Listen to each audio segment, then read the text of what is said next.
આજકાલ લોકો માટે તેમના સેલિબ્રિટી ક્રશ શું કરે છે અને શું પહેરે છે તેને ફોલો કરવાનો ટ્રેન્ડ બની ગયો છે. એ જ રીતે શરીરના વાળને કાયમી ધોરણે દૂર કરવા માટે લેઝર ટ્રીટમેન્ટનો ઉપયોગ કરવામાં આવે છે, જે ટ્રીટમેન્ટ સેલિબ્રિટીઓ અપનાવી રહ્યા છે. છેલ્લા 2 વર્ષમાં આ ટ્રેન્ડ ગુજરાતમાં લોકોમાં લોકપ્રિય થયો છે. લેઝર ટ્રીટમેન્ટ સૂત્રોનો ઉદ્દેશ લાંબા સમય સુધી શરીરના વાળના વિકાસને રોકવાનો છે. So my name is Payal Thakkar and I am into this industry since 8 years. Plus I have done my master in cosmetology and esthetician certifications as well. Plus I have done CEDESCO in media makeup plus in beauty as well. So these are the certifications which make me that I am the reliable person to do such process. I mean laser or the hydrofacial or the rest of the things.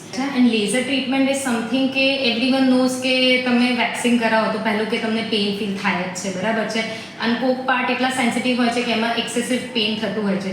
So first thing this is the painless treatment. Second thing કે waxing is endless process કે જેમ તમારે life long કરાવવી પડશે. But this laser treatment is something કે તમે 8 sitting, 10 sittings, 12 sittings depends on your hormonal growth, even 20 sittings. But at least એના પછી તમારું આ મંથલી પેઇન ટેકિંગ પ્રોસેસનો એન્ડ આવે છે. એન્ડ દેન મે બી તમારે once in a year or once in a 6 month એક મેન્ટેનન્સ સેશન લેવાના છે, રાઈટ. સો જસ્ટ ઇમેજિન કે એક પેઇનલેસ પ્રોસેસ છે જેનાથી તમારી ફ્લોલેસ સ્કિન આવતી હોય તો why not. Generally there is no side effects. હા, તમને ઇચીનેસ માઇનર થાય દેટ ટુ 1 or 2 hours. અને એના બી જે બી લેઝર થેરાપિસ્ટ છે એ તમને પ્રોપર ગાઈડન્સ આપશે કે તમે સોપ યુઝ ના કરો for 24 hours. So there is no such issues કે તમને કોઈ સાઇડ ઇફેક્ટ્સ થવાના છે. સ્ટીલ આઈ સજેસ્ટ કે તમને એવો ડર છે તો કોઈ બી જગ્યાએ કોઈ એક સેશન લઈને you can try, because this is something the full body thing, right. અગર ઇફ યુ આર પ્લાનિંગ કે મારે ફૂલ બોડી લેવું છે તો એક સેશન તમે ટ્રાયલ માટે બી લઈ શકો છો. કોઈ બી પર્સન એ તમને પ્રોવાઈડ કરશે if the clinic is genuine to. Age તો I guess it's endless process, because અમારી પાસે 60 એજના મેમ પણ આવે છે. So there is no age bound. Yes, they can start after menstruation, so I guess 18 years plus can start that thing. So I guess mid 20s and 30s are the most, I mean right now is ongoing trend. Nurse અમારી પાસે in-house છે, plus અમારા જે બી machines છે FDA approved છે. So there is no harm about it, plus we have the dedicated nurse for that as well.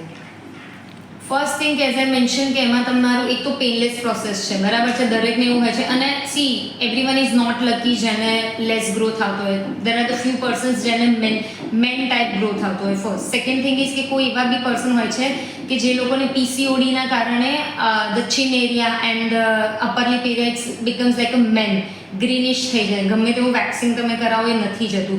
Plus અગર wax કરાવો છો તમે તો ઇનગ્રોથ હેરથી દરેક જણા જે સફર કરતા હશે ને એમને બ્લેક અને ગ્રીન એવા માર્ક્સ બી થઈ ગયા હોય છે.